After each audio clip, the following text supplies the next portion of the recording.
Welcome to Jupiter, Florida and Roger Dean Stadium, where Derrick, Goold, and myself, Joe Strauss, are here to begin a regular series of reports on the Cardinal Spring Training Camp. We're looking forward to the next several weeks. Rick Hummel, Hall of Fame writer from the Post-Dispatch, and perhaps even columnists Bernie Miklasz and Brian Burwell will be joining us occasionally. Derrick, this is kind of a new format for us, but we're looking forward to seeing how it's going to work, and as well as how Cardinals camp progresses. Usually we get to hide behind the byline, is what you're saying. Absolutely.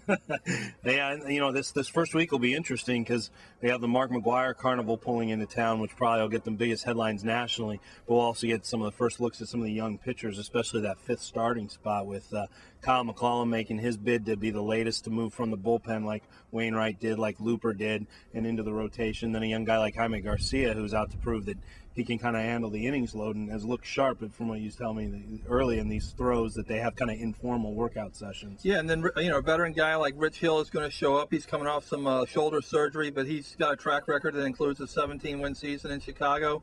And then you have lesser-known guys like Lance Lynn, the organization's pitcher of the year.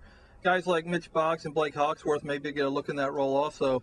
But as you noted, everything's going to be secondary to the arrival of McGwire this week and how the club and the media handles that. And it's something that's being anticipated nationally as well as in St. Louis. So it's going to be a very interesting ride this spring. A lot of questions. Albert Pujols supposedly in very good shape. He's supposed to show up. Matt Holliday may be here early.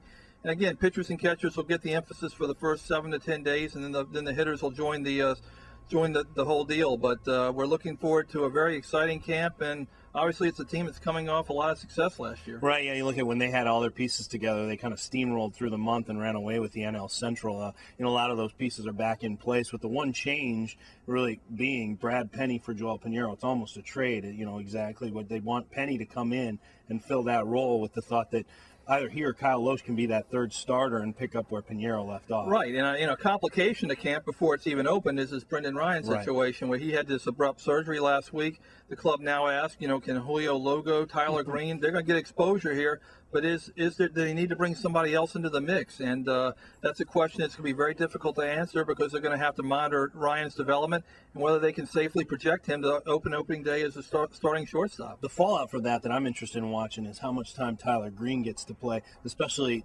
as we get closer to games and you start seeing the lineups take shape, and whether or not Tyler Green kind of stakes a case to being part of the third base equation by playing shortstop. We've seen that before. Remember, we've seen a few times where guys don't even play the position until really late in the games, and then they all of a sudden emerge as the